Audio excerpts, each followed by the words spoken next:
আমাদের নবীজির আব্বা আম্মা জান্নাতে যাবেন, এটাই ফাইনাল। ওই যে মাথামোটা শয়তান একটা দলিল দিয়ে ফট করিয়া, হ্যাঁ আল্লাহ বলেছেন ওয়ামা কুন্না মুআজ্জিবিনা হাত্তা নাবআসা রাসূলা, আমি কোন সম্প্রদায়কে আযাব দেই না, শাস্তি দেই না তাদের মধ্যে একজন রাসূল না পাঠাইয়া। তাহলে আমার নবীজির আব্বা আম্মা জান্নাতে যাবেন, আমার নবীজি তাদেরকে সুপারিশ করবেন। এটা দুনিয়ায়ও এর আগে যে দঈফ হাদিসগুলো দিয়ে উলামায়ে কেরাম এখানে দঈফ হাদিসই দলিল গ্রহণ করেছেন, এগুলো দিয়ে আরো প্রমাণ রয়েছে, আমি বিস্তারিত বলছি না, দীর্ঘ আলোচনা। তাহলে আমাদের নবীজির আব্বা আম্মা জান্নাতে যাবেন, এটাই ফাইনাল। ওই যে মাথামোটা শয়তান একটা দলিল দিয়ে ফট করিয়া, হ্যাঁ এক লোক এসে বলছে আপনার আব্বা কোথায়? তখন আমার আব্বা কোথায়? একজন এসে বলছে আর কি যে হুজুর আমার আব্বা কোথায়? তখন নবীজি বলছেন ফিন্নার, তোমার আব্বা জাহান নয়। তখন এই লোকটা বেজার হয়ে গেছে, তখন তাকে ডাক্কাইন্না বললেন ইন্না আবি ওয়া আবাকা ফিন্নার, নিশ্চয়ই আমার আব্বা এবং তোমার আব্বা একই জাহান্নামে আছেন, জাহান্নামে। এই কথার ব্যাখ্যা তারা করে ইন্না আবি ওয়া আবাকা ফিন্নার, আমার আব্বা এবং তোমার আব্বা জাহান্নামে আছেন, এটা থেকে দলিল দেয়। আমি বলি এখানে আপনি যখন শরীয়তের সাথে যখন আইসা টক্কর লাগবে কোনো কথা, এই কথাকে আপনি সহজভাবে এভাবে বাংলায় অনুবাদ করলে হবে না।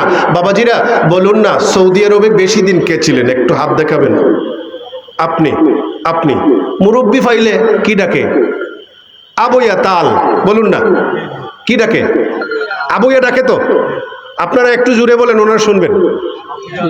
আবুয়া মানে আবি, গাওয়ালি ভাষা। আবুয়া মানে কি? বলে না আবুয়া মানে কি? আবি মানে আমার পিতা। ওই যে লোকটাকে ডাকলো আবি তাল, আব্বু এদিকে আসো, এই লোকটা কি তার জন্মদাতা পিতা? আবুন শব্দের অর্থ পিতা, আবুন শব্দের অর্থ অভিভাবক, আবুন শব্দের অর্থ চাচা, বিভিন্ন দিকে যায় একই শব্দ, কিন্তু যখন জন্মদাতার সম্পর্ক আসে ওয়ালিদ ছাড়া আর কোনো কিছু বোঝানো যাবে না। সুতরাং এখানে ভিন্ন অর্থ যাওয়ার সম্ভাবনা রয়েছে। আমার নবীজির আব্বা সম্পর্কে কেন বলবেন? আব্বাকে তো রাসূলুল্লাহ দেখেনি নাই, তাহলে এখানে আব্বার প্রসঙ্গ নাই, বরং আবু তালিবের প্রসঙ্গ এসেছে। আমার চাচা এবং তোমার আব্বা জাহান্নামে, এই কথা বলার পর লোকটা চলে গেছে। এই কথাকে ওই দিকে নিয়ে আমার নবীজির আব্বার দিকে নিসবত করলে চলবে না। যেহেতু আমাদের প্রধান অতিথি এসে গেছেন, আমি আর বাড়াচ্ছি না। এমন এক প্রশ্ন করছো, এই প্রশ্নের জবাব দিতে 2 ঘন্টা লাগবে। আমি তো বলতেছেন 2 মিনিটে বলতাম, এই প্রশ্নের জবাব দিতে 2 ঘন্টা লাগবে। প্রশ্নটা হলো, সে তো আর লেখছে তার মতো। হ্যাঁ, এই যে শবে বরাতের রাত্রে হাদিস আছে আল্লাহ সামায়ে দুনিয়ায় আসেন, ওইটাই তো সামায়ে দুনিয়ায় আইসা বান্দাদেরকে ডাক্কা বলেন কে আছো আমার কাছে, এই চাইবা আমি দেব। আল্লাহর আসা যাওয়া ওটা নামা, এটাই তো না আর কিছু? আকীদার প্রশ্ন, বলুন না এটা কি আকীদার প্রশ্ন। আমার আল্লাহ আসা যাওয়া থেকে মাহফুজ, ওটা নামা থেকে মাহফুজ। আমার আল্লাহ সর্বত্র বিরাজমান, বলুন না আমার আল্লাহ কি সর্বত্র বিরাজমান। এই কথার অর্থ এটা বোঝা যাবে না যে তার একটা বডি আছে, অথবা এই বডিটাকে বিভিন্নভাবে দিয়ে চতুর্দিকে আছেন, অবস্থান করছেন, না।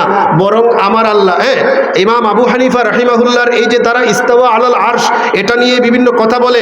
ইমাম আজম আবু হানিফার আকীদা হলো কেউ যদি ইস্তাওয়া আলাল আরশ মানে না তাহলে সে কাফের, আর যদি ইস্তাওয়া আলাল আরশের ব্যাখ্যা করে বিভিন্ন কথাবার্তা বলে তাহলে এটাও বলা যাবে না। আল্লাহ কিভাবে ইস্তাওয়া আলাল আরশ সেটা আল্লাহ পাক জানেন, এই ব্যাপারে কোনো কথা বলা যাবে না। এটা বলা যাবে না নজরুল ইসলাম কাসিমের মতো এরকম থাবাইয়া যে চেয়ারটার সাথে চেয়ার লাগাই দিলেন। আমি বলে দিলাম, আমি কিন্তু ওনাকে খুব মহব্বত করি। ওই যে আরশে নেন, আপনারা একদল আছেন না মেরাজে রাসূলুল্লাহরে কই লইয়া যান? আরশে লইয়া যান। আমি বলি না আরশে যান নাই, বলবো না আরশে গেছেন, কারণ এর দলিল নাই। আল্লাহর রাসূল সাল্লাল্লাহু আলাইহি সাল্লামকে সিদরাতুল মুনতাহা পর্যন্ত নিয়েছেন, এরপর সিদরাতুল মুনতাহা থেকে কোথায় নিয়েছেন? লা ইয়ালামুহু ইল্লাল্লাহ, আল্লাহ ছাড়া আর কেউ জানেন না। অনেক জায়গা অনেক ভ্রমণ করিয়েছেন, দেখিয়েছেন, এই কথা হাদিস শরীফ দ্বারা প্রমাণিত। এখন এখানে আরশে নিয়ে গেছেন, তাইলে আল্লাহ আরশে থাকেন, এই কথাটাও বলা যাবে না আরশে থাকেন, চেয়ারে বসে আছেন। এই ধরনের কথা মুজাসসিমাদের আকীদা। আল্লাহর বডি নাই, আল্লাহর জিসিম নাই। আল্লাহ পাক কিভাবে নামেন, কিভাবে কি করেন, বান্দাদেরকে ডাকেন, এটা আল্লাহর বিষয়, আমাদের প্রশ্ন করার বিষয় ছিল না। এই কথার অর্থ হলো এই রাত্রে আল্লাহ তার বান্দাদের উপর বেশি বেশি করে রহমত দেন। সুবহানাল্লাহ কোন। আল্লাহ পাক নামেন মানে হলো বিভিন্ন কথা। একটা অর্থ হতে পারে যে আল্লাহর রহমত নামে, কি নামে? আল্লাহর রহমত নামে। যখনই শরীয়তের সাথে, ঈমানের সাথে, আকীদার সাথে কোনো কিছু আইসা টক্কর লাগবে, তখনই কি হবে? এটা ব্যাখ্যা করতে হবে শরঈ আরো অন্যান্য হাদিস এবং নুসুস যেগুলো আছে এগুলো দিয়ে। তুমি যে হাদিসের কথা বলতেছো, এই হাদিসটা এত দুর্বল যে এটা বলাই জায়েজ নাই। এই যে শবে বরাতের রাত্রে যে হাদিস যেটা আছে, অন্য হাদিস না, আমি যেটা বলছি, ইয়ানজিলুল্লাহু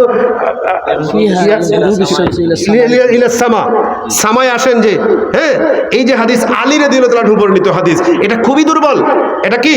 খুবই দুর্বল। বিভিন্ন কারণে এটা দুর্বল। এটা ছাড়া আরো অনেক হাদিস, সহিহ হাদিস আছে এই শবে বরাতের, কিন্তু এই হাদিসটা দুর্বল। তবে হ্যাঁ, একদম সহিহ মুতাওয়াতির পর্যায়ের হাদিস রয়েছে, আল্লাহ প্রতি রাত্রে সামায়ে দুনিয়ায় আসেন। এটা মুতাওয়াতির পর্যায়ের হাদিস, বুখারীতে আছে, আরো কিতাবে আছে। এটা মুতাওয়াতির, এটা তাওয়াতুরের পর্যায়ে চলে গেছে। সামায়ে দুনিয়ায় আসেন, এই আশা আল্লাহ কোনো বডি নিয়ে আসা এমন নয়, বরং আল্লাহ অধিক পর্যায়ে অধিক পরিমাণে রহমত নাজিল করেন। বলুন না, অধিক পরিমাণে রহমত নাজিল করেন, অথবা রহমতের ফেরেশতা আল্লাহ পাঠায়া দেন আর তিনি ডাকতে থাকেন। এভাবে আপনি ব্যাখ্যা করবেন। আরেকটা কথা, আল্লাহ সর্বত্র বিরাজমান। বলুন না, আল্লাহ মানে হলো আল্লাহ ইলমান ওয়া কুদরাতান, ইলিম এবং কুদরত, আল্লাহর ইলিম এবং কুদরত সর্বত্র বিরাজমান। তাহলে যেখানে আকীদা, এই আকীদাগুলো ব্যাপারে, আকীদার ব্যাপারে আমরা উলামায়ে কেরামের, আহলুস সুন্নাহ ওয়াল জামাতের আকীদা, উলামায়ে কেরামের সিদ্ধান্ত মানব। আর এই যারা আমাদের সাথে কথা জানেন না অনেকে আবার এরকম কথা বলা শুরু করে দেয়। আমি এক বক্তাকে লামার পরে বলছিলাম, তোমারে খেয়ে হয়েছে এই আল্লাহ সর্বত্র বিরাজমান, এখানে মাতবার লাগি হয় ভাই সাহেব, আমি আর কইতাম না। আমি কইলাম তো ইখান ব্যাখ্যা হল্লাই না, ইগু তো ইয়ে হইব। হ্যাঁ, আল্লাহ ইলিম এবং কুদরত সর্বত্র বিরাজমান। আল্লাহ আমাদেরকে